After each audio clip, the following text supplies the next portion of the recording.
Finance digital channel से आपसे मुखातिब होता हूं। आज है 3 जून सन 2024 सोमवार। दोस्तों, ड्राई फ्रूट्स हो या फिर मसाले, इस पर लगातार अपडेट और विश्लेषण हम आपको देते हैं। याद कीजिए, किशमिश में हमारे पिछले साल की एक अद्भुत विश्लेषण, मखाना, काजू, बादाम, केसर, मगज के बीज, इन सभी पर जो हमने आपको अपडेट दिए थे वो लगातार सही साबित हुए हैं। मसाले के अंदर जीरा, धनिया, लाल मिर्च, काली मिर्च, छोटी इलायची, बड़ी इलायची, अजवाइन, मेथी, कलौंजी, चिरौंजी, सौंफ, इन सभी पर जो हमारे अपडेट हैं वो आपने लगातार सराहे हैं और लगातार आपने प्रशंसा की है। मैं पूरी चैनल की तरफ से आपको धन्यवाद प्रेषित करता हूं। आज हम ड्राई फ्रूट्स में काजू एक महत्वपूर्ण रोल अदा करता है। काजू में खबर निकल के आ रही है कि विश्व में रॉ काजू का उत्पादन लगभग 30 से 40% घट गया है। जानिए पूरी रिपोर्ट विस्तार से। दोस्तों, इससे पहले हम आगे चलें, एक विनम्र अनुरोध। हमने छोटे व मंझोले व्यापारी एवं किसानों के लिए 3000 रुपये वार्षिक शुल्क पर साप्ताहिक न्यूज़लेटर सर्विस शुरू की है, जिसका शानदार रिस्पॉन्स आप लोगों ने दिया है। मैं धन्यवाद प्रेषित करता हूं।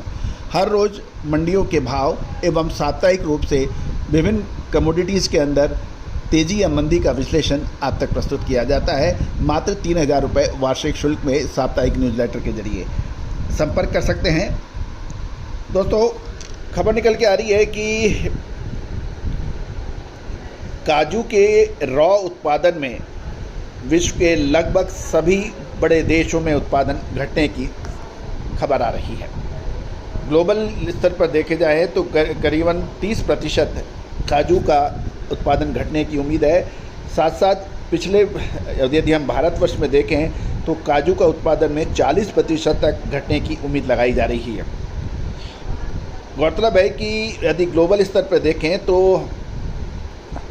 भारत में रॉ काजू का आयात कुल हिस्सा 30% आइवरी कोस्ट से होता है। विश्व में सबसे ज़्यादा रॉ काजू का उत्पादन, लगभग 12 लाख मीट्रिक टन का उत्पादन यहीं आइवरी कोस्ट में बताया जाता है। इसके साथ साथ पश्चिमी और पूर्वी अफ्रीकी देशों में भी इसका उत्पादन होता है। IBC, बेनिन, घाना, गिनी, बिसाऊ, नाइजीरिया, सेनेगल, फांसो और गार्बिया जैसे पश्चिमी अफ्रीकी देशों में इसका उत्पादन प्रमुख होता है।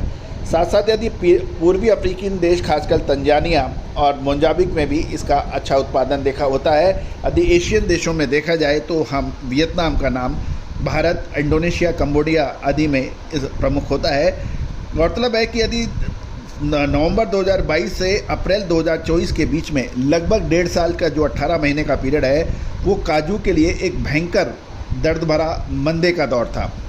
लेकिन पिछले लगभग 3 सप्ताह से काजू के दाम शानदार तेज़ी दिखा रहे हैं, जिसका पूर्व अनुमान हमने आपको पहले दिया था। मतलब है दोस्तों, तेज़ी आने के बाद तेज़ी और मंदी आने के बाद मंदी से कभी किसी को फ़ायदा नहीं हुआ है। फ़ायदा तभी है जब आपको समय से पहले आपको अपडेट मिले, और ये भी संभव नहीं हो पाता है कि आप हमारे सारे प्रोग्राम A to Z हमेशा देखें। दोस्तों, हमारा हर संभव प्रयास रहता है कि आप हमारी यदि ड्राई फ्रूट्स और स्पाइसेस की सर्विसेज लेना चाहते हैं तो आप हमसे संपर्क कर सकते हैं, ताकि आपको अग्रिम अनुमान दिया जा सके।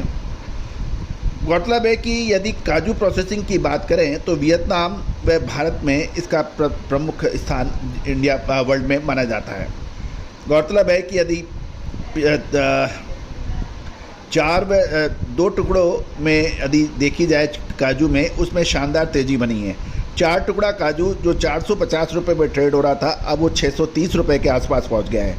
वहीं 2 टुकड़ा काजू जो 540 रुपये पर केजी था, उसके दाम अब 720 रुपये से ऊपर बताए जा रहे हैं।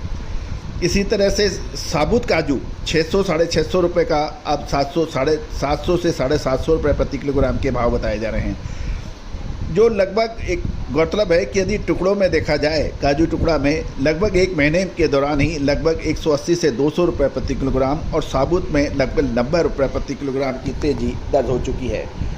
दोस्तों, उम्मीद है कि हमारी ये इन्फॉर्मेशन आपको अच्छी लगी होगी, और और काजू में जिन व्यापारियों ने सही समय पर माल खरीदा है, हमारी सूचना पर, विश्लेषण पर वो लाभ कमा रहे होंगे। दोस्तों, मगज के बीज, काजू, बादाम, किशमिश, इन सब मखाने, इन सभी पर अपडेट और विश्लेषण के लिए आप संपर्क कर सकते हैं। All the very best, good luck, happy trading.